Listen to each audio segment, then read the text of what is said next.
Hello everyone, welcome to Asis coaching classes. Our today's topic is solar system. आज हम देखेंगे कि solar system क्या होता है, सोलर सिस्टम हम किसे बोलते हैं और किस तरीके से इसका फॉर्मेशन हुआ है. In our last class we discussed about galaxies. तो गैलेक्सीज से आप भली भांति परिचित हो चुके हैं. आपको मैंने बताया है गैलेक्सी क्या होती है. सबसे फर्स्ट क्लास में हमने बिग बैंग थ्योरी के बारे में पढ़ा था, किस तरीके से हमारे यूनिवर्स का फॉर्मेशन हुआ है. उसके बाद हमने अपने नेक्स्ट क्लास में देखा था कि स्टार्स क्या होते हैं, स्टार्स हम किसे बोलते हैं और किस किस टाइप से स्टार्स होते हैं.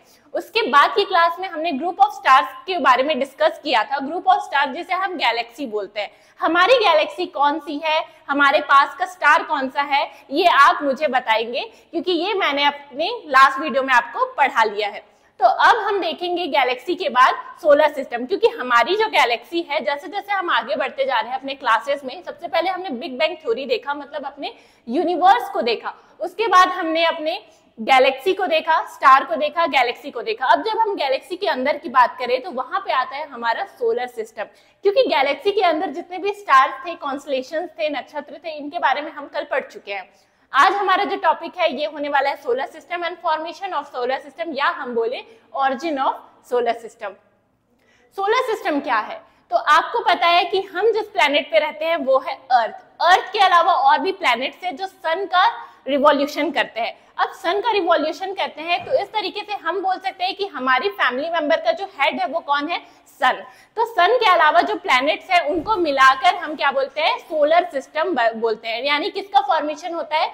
सोलर सिस्टम का फॉर्मेशन होता है. इसी सोलर सिस्टम के बारे में हम पढ़ेंगे कि सोलर सिस्टम की थ्योरी किसने दी थी, सोलर सिस्टम क्या है और किस तरीके से इसका फॉर्मेशन हुआ है. तो इसको लेकर काफी सारे साइंटिस्ट ने अलग अलग टाइम पर अलग अलग थ्योरीज को दिया है, जिसको हम सीरीज वाइज पढ़ते जाएंगे. तो मेनली जो सोलर सिस्टम है उसको कोपरनिकस ने दिया था. तो हम सबसे पहले देखेंगे कि सोलर सिस्टम जो हम जिस नाम को बोलते हैं कि सोलर सिस्टम, हाँ प्लैनेट्स हैं, सन है, इसकी थ्योरी दी किसने थी. तो सबसे पहले मैं बताऊं तो इसकी जो थ्योरी थी वो निकोलसन कोपरनिकस ने दी थी. इन्होंने क्या किया था, 1543 में एक मॉडल बनाया था जिसका नाम था कोपरनिकन हेलियोसेंट्रिज्म. ठीक है, कोपरनिकन हेलियोसेंट्रिज्म नाम का एक मॉडल बनाया था. इस मॉडल के अकॉर्डिंग जो सन है, जो हमारा हेड ऑफ द फैमिली है, वो बीच में रहता है और सन के चारों साइड मतलब रिवॉल्यूशन करते हैं अदर प्लैनेट्स. उन्होंने बताया कि सन बीच में रहता है और उसके चारों तरफ जितने भी प्लैनेट्स हैं जैसे मरकरी, वेनस, अर्थ,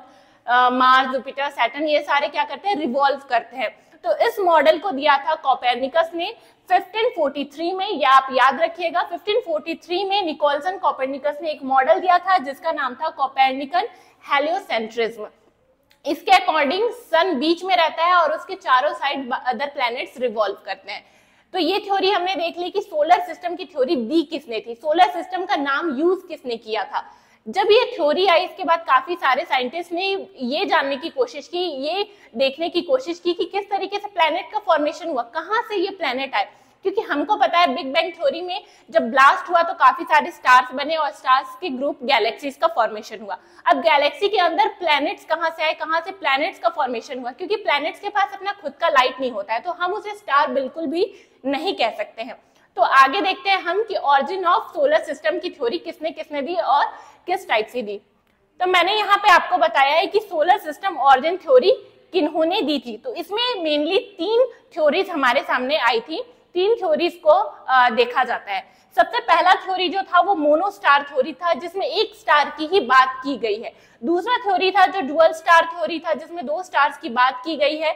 और तीसरा थ्योरी था डबल स्टार थ्योरी, जिसे हम मानते हैं, जिसे हमने बहुत अच्छे से समझा, जिसे हमने प्रूव किया कि हाँ यही थ्योरी जो है ये अभी तक की सबसे सही थ्योरी है. इसी में हमारा सोलर सिस्टम का फॉर्मेशन फिट बैठता है. ठीक है, बारी बारी हम देखते जाते हैं. तो मोनोस्टार थ्योरी जो थी, इसने दो साइंटिस्ट ने मोनोस्टार थ्योरी को दिया था. एक था कांट और एक थे लैपलेस. ठीक है, दूसरा जो है डुअल स्टार थ्योरी, इसे भी 2 साइंटिस्ट ने दिया था, चैम्बरलिन एंड जीन्स ने. चैम्बरलिन और जीन्स ने मिलकर डुअल स्टार थ्योरी को दिया था. अलग अलग इनकी थ्योरी थी जो कि हम अभी आगे देखने वाले हैं. फिर आता है डबल स्टार थ्योरी. ये जो डबल स्टार थ्योरी था इसे लिटन ने दिया था और यही थ्योरी जो है जो हम आज जिसे मानते हैं. तो अब हम थोड़ा आगे डिटेल में देखते हैं कि इन्होंने क्या थ्योरी दी थी और किस तरीके से बताया था कि हमारे प्लैनेट का फॉर्मेशन कैसे होता है।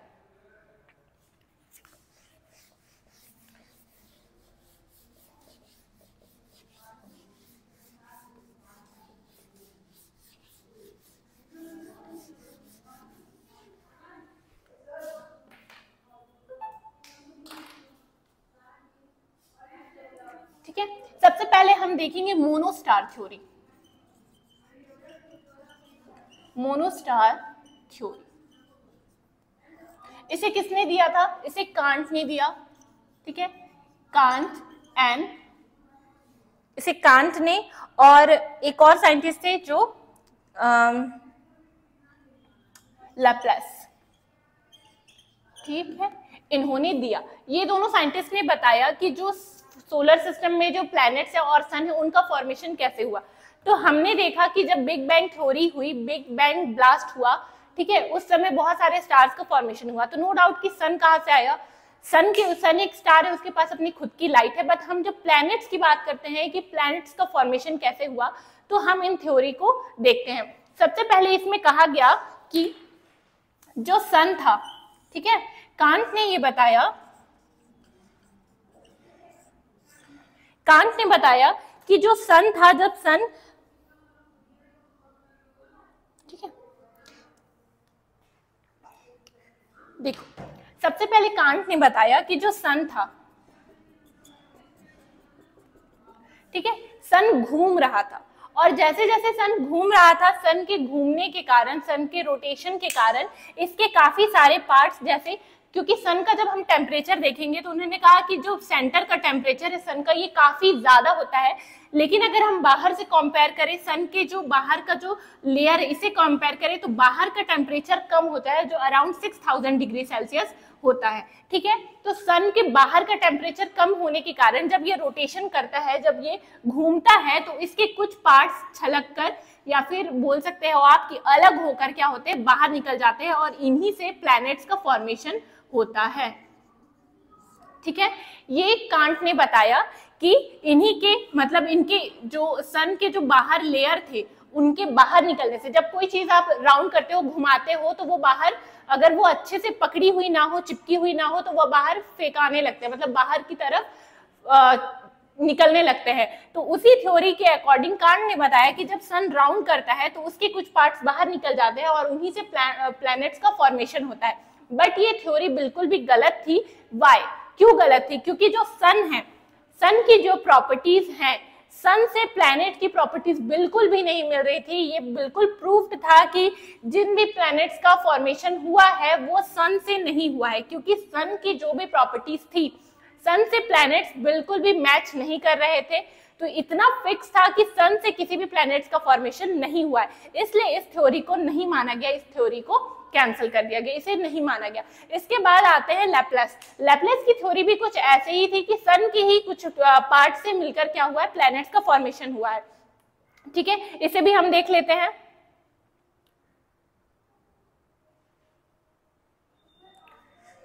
ठीक है, तो यहाँ पे कांट ने बताया कि इनके घूमने से क्या होता है, अलग होते हैं कुछ पार्ट्स और प्लैनेट्स का फॉर्मेशन होता है। ठीक है, सेम यही थ्योरी लैप्लेस ने भी दी। ठीक है, उन्होंने भी यही बताया कि जब सन रिवॉल्व करता है, घूमता है, तो सन के घूमने से इसके बाहर का टेम्परेचर काफी कम होता है अंदर के टेम्परेचर के अकॉर्डिंग, और इसके कुछ पार्ट्स बाहर निकल जाते हैं, और उनके निकलने से ही प्लैनेट्स का फॉर्मेशन होता है। तो ये मोनोस्टार थ्योरी थी, क्योंकि यहाँ एक ही स्टार की बात की गई और वो स्टार था आपका सन। लेकिन ये वाली भी थ्योरी कैंसिल हो गई, नहीं माना गया। क्यों? क्योंकि सन और जो हमारा प्लैनेट है उसकी प्रॉपर्टीज बिल्कुल भी मैच नहीं करती थी। ये फिक्स था कि सन से ही प्लैनेट्स का फॉर्मेशन नहीं हुआ है। इस थ्योरी को भी नहीं माना गया। तो यहाँ पे थी मोनोस्टार थ्योरी, यानी सन से ही प्लैनेट्स का फॉर्मेशन। ये गलत था क्योंकि इनकी प्रॉपर्टीज मैच नहीं हुई। इसके बाद डुअल स्टार थ्योरी को दिया गया। डुअल स्टार में 2 स्टार, सन के अलावा 2 स्टार्स और थे, 2 स्टार्स की बात और की गई है, उसे भी हम देखते हैं। ठीक है, सॉरी, डबल स्टार में 2 स्टार और हैं, बट डुअल स्टार में सन और सन के साथ 1 स्टार और था। ठीक है, जो हम अभी देखते हैं। हम देखते हैं dual star theory.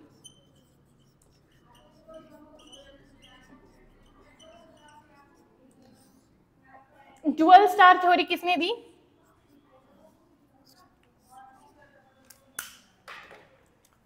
Chamberlain and jeans, ठीक है, चैम्बरलिन एंड जीन्स ने, ठीक है। जीन्स का कहना था कि जब एक सन था, ठीक है, एक सन था, सन के अलावा एक स्टार और था, ठीक है, सन के अलावा एक स्टार और था, तो ये जो स्टार था इसकी ग्रेविटी ज्यादा थी। इस स्टार की ग्रेविटी ज्यादा होने के कारण सन जब भी ये सन के पास आता था, रोटेशन में, रिवॉल्यूशन में जब भी ये सन के पास आता था, तो इसकी ग्रेविटी के कारण काफी सन के काफी सारे हिस्से अलग हुए, सन के बाहर के हिस्से अलग हुए इसकी ग्रेविटी के कारण, ड्यू टू ग्रेविटेशनल फोर्स, और इन्हीं के टुकड़े अलग होने से प्लैनेट्स का फॉर्मेशन हुआ। चैम्बरलिन की थ्योरी थी कि सन के अलावा एक स्टार और थे, उस स्टार की ग्रेविटी ज्यादा होने के कारण, इसके ग्रेविटेशनल फोर्स के कारण इसके सन के बाहर के कुछ पार्ट्स अलग होते हैं और उन्हीं से प्लैनेट्स का फॉर्मेशन होता है। लेकिन ये थ्योरी भी गलत साबित हुई, इसके दो रीजन से। पहला ये कि सन से प्लैनेट्स तो बिल्कुल भी मैच नहीं होते हैं, सन से प्लैनेट्स का फॉर्मेशन नहीं हुआ है, ये तो फिक्स था। दूसरी चीज ये थी कि जब इन्होंने इस थ्योरी को दिया तो इन्होंने ये एक्सप्लेन नहीं किया, ये बता नहीं पाए कि इस स्टार का क्या हुआ, ये स्टार कहाँ गया। जब सन के टुकड़े से प्लैनेट्स का फॉर्मेशन हुआ इसकी ग्रेविटी के कारण, तो अदर जो स्टार सन के अलावा जिस स्टार की बात की गई है उसका क्या हुआ, वो कहाँ गया, ठीक है। तो ये थ्योरी कैंसिल हो गई क्योंकि ये एक्सप्लेन नहीं कर पाती है कि दूसरे जिस स्टार की बात की गई है वो स्टार कहाँ गया, और दूसरी चीज की सन से प्लैनेट का जो भी प्रॉपर्टीज था वो बिल्कुल मैच नहीं कर रहा था। कुछ ऐसी थ्योरी जीन्स ने भी दी। जीन्स ने कहा कि सन के अलावा एक स्टार और था, और ये इसी स्टार के ग्रेविटेशनल फोर्स के कारण, जब ये स्टार इसका रिवॉल्व करता था, जब ये स्टार सन के पास आता था, ठीक है, मतलब गैलेक्सी का रिवॉल्व करते हुए जब ये स्टार सन के पास आता था, तो इसके पास आने के कारण इसकी ग्रेविटी ज्यादा सन पर लगती थी, और उस समय बड़े प्लैनेट्स का फॉर्मेशन हुआ।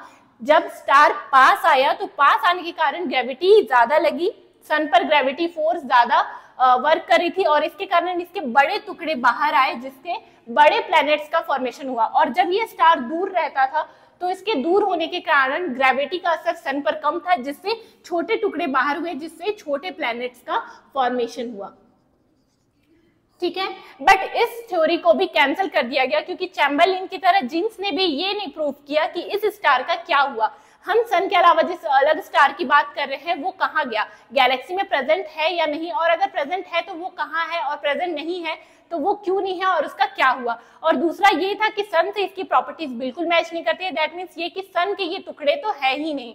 तो इस तरीके से चैम्बरलिन और जीन्स दोनों की थ्योरी को कैंसिल कर दिया गया, नहीं माना गया। इसके बाद जो थ्योरी आई वो थी डबल स्टार थ्योरी, जिसे लेटन ने दिया, और इसी थ्योरी को हम मानते हैं, ठीक है। अब हम उसकी बात करते हैं।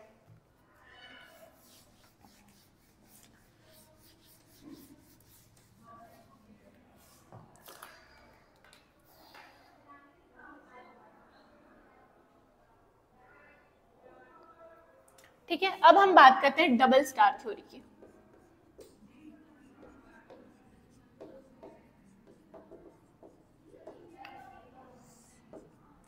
इसे दिया है लिटलटन ने, ठीक है।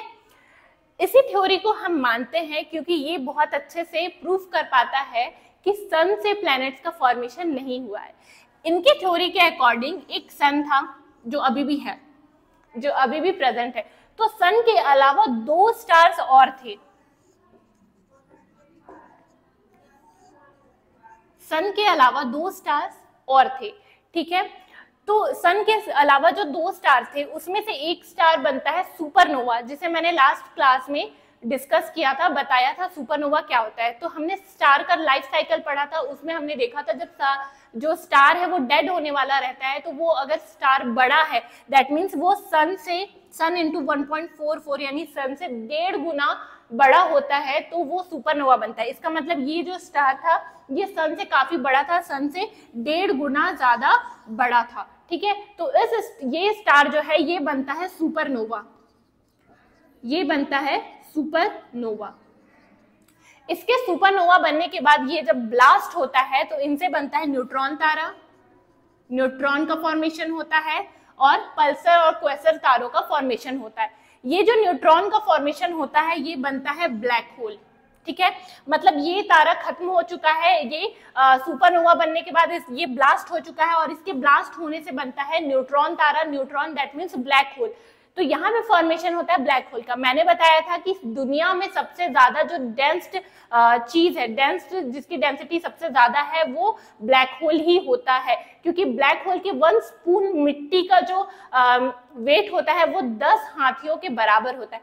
जब ये ब्लैक होल बनता है, जब ब्लैक होल का फॉर्मेशन होता है, ये ब्लैक होल दूसरे तारों को, ठीक है, और जो सुपरनोवा था, सुपरनोवा बनने के कारण उसी के ब्लास्ट होने पर प्लैनेट्स का फॉर्मेशन हुआ है। इसके अलावा जो ब्लैक होल बना, उससे जो ब्लैक होल बना वो ब्लैक होल इस दूसरे स्टार को भी टकराता है, क्या होता है, ये इससे कोलैप्स होता है और इस स्टार को भी डिस्ट्रॉय कर देता है। और जैसे ही ये स्टार को डिस्ट्रॉय करता है, इसी के कुछ पार्टिकल्स या इसके पार्टिकल्स मिलके प्लैनेट्स का फॉर्मेशन करते हैं। जो सुपरनोवा बना उसके पार्टिकल्स और इस स्टार के पार्टिकल्स मिलकर प्लैनेट का फॉर्मेशन करते हैं। या आप देखोगे प्लैनेट्स यानी जैसे हम बात करते हैं मरकरी, वेनस, अर्थ, मार्स और जुपिटर के बीच में काफी सारे एस्ट्रॉइड बेल्ट्स पाए जाते हैं।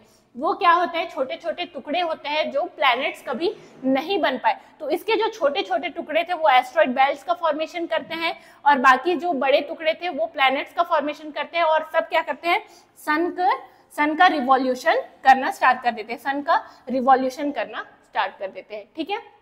इसके अलावा जैसे ये कोलैप्स करता है, प्लैनेट्स बनते हैं, प्लैनेट्स भी आपस में क्या करते हैं, अपना रोटेशन स्टार्ट कर लेते हैं और धीरे धीरे ये शेप में आ जाते हैं और इनका रोटेशन होता है। इनके पास भी अपनी ग्रेविटी होती है और ये सब भी कहाँ से बने, इस ब्लैक होल और स्टार। ये ब्लैक होल का फॉर्मेशन बड़े स्टार से हुआ जो सुपरनोवा बना, सुपरनोवा के ब्लास्ट होने से ब्लैक होल बना, ब्लैक होल दूसरे स्टार को भी क्या करता है, ब्लास्ट कर देता है। ये थ्योरी हम मानते हैं ये बिल्कुल फिट होती है, क्यों, क्योंकि यहाँ पे एक्सप्लेन किया जा रहा है कि सन से किसी भी प्लैनेट का फॉर्मेशन नहीं हुआ है। इसके अलावा जो अलग 2 स्टार्स की बात की गई है वो भी एक्सप्लेन होता है कि पहला स्टार जब फटता है तो दूसरे ब्लैक होल का फॉर्मेशन होता है और दूसरे को भी क्या करता है, डिस्ट्रॉय कर देता है। तो दोनों स्टार्स का हम देख सकते हैं कि दोनों स्टार डिस्ट्रॉय हो चुके हैं और इन्हीं के डिस्ट्रॉय होने से जो बाकी सारे कॉमेट्स हैं, प्लैनेट्स हैं या एस्ट्रॉइड बेल्ट्स हैं, इन सब का फॉर्मेशन इन्हीं 2 स्टार्स के डिस्ट्रॉय होने से हुआ है। बाद में पहले ये आग का गोला थे, ठीक है, क्योंकि ये स्टार था और बेसिकली जब स्टार ब्लास्ट हो रहे हैं तो वो भी छोटे छोटे आग के गोले का ही फॉर्मेशन करेंगे। धीरे धीरे ये जैसे ठंडे होते गए वैसे ये प्लैनेट्स में चेंज होते गए। इनमें बहुत सारा ईयर लगा, मिलियन ईयर्स में ये प्रोसेस हुआ है। तो इस तरीके से लिटलटन ने ही ये प्रूव किया कि किस तरीके से प्लैनेट का फॉर्मेशन होता है। और ये प्लैनेट का फॉर्मेशन सन से नहीं होता है, बल्कि सन के अलावा 2 स्टार और थे जिनके ब्लास्ट होने पर, टूटने पर प्लैनेट्स का फॉर्मेशन हुआ। इसीलिए हम इसे डबल स्टार थ्योरी बोलते हैं, क्योंकि यहाँ पे 2 स्टार्स की बात की गई है, ठीक है। तो आज हमने देखा जो 3 थ्योरी दी गई थी सोलर सिस्टम के ऊपर कि किस तरीके से सोलर सिस्टम का फॉर्मेशन हुआ, उसमें हमने तीनों थ्योरीज को देखा और जो लिटलटन का जो थ्योरी था यही सबसे ज्यादा प्रूफ्ड थ्योरी है, क्योंकि यहाँ पे बताया जाता है कि सन से किसी भी प्लैनेट का फॉर्मेशन नहीं होता है। इसके अलावा ये भी एक्सप्लेन किया गया कि इन 2 स्टार्स का क्या हुआ, किस तरीके से प्लैनेट का फॉर्मेशन हुआ, एस्ट्रॉइड बेल्ट्स, कॉमेट्स, आप जो भी चीजें देखते हैं वो सारे इन्हीं के ही टुकड़े हैं, ठीक है। इसके बाद हम कल से स्टार्ट करेंगे प्लैनेट्स के ऊपर कि कौन कौन से प्लैनेट है, और इससे पहले हम देखेंगे कि हमारा जो सन है वो कैसा है, सन में कौन से लेयर है, किस तरीके से उसकी हम लाइट उसके देख पाते हैं, ठीक है। तो आई होप आपको आज का क्लास अच्छा लगा होगा, आपको समझ में आया होगा कि मैंने जो सोलर सिस्टम सिखाया, समझाया, वो कहाँ से बना, कैसे बना, और हम इसे सोलर सिस्टम क्यों बोलते हैं, क्योंकि हमारा जो हेड ऑफ द फैमिली है वो सन है, तो इसी के नाम से हम इस फैमिली का नाम रखते हैं सोलर सिस्टम, ठीक है। तो आज का क्लास देखने के लिए थैंक यू। अगर आपको पसंद आया हो तो please like, share and subscribe करिएगा, एंड थैंक्स फॉर वॉचिंग।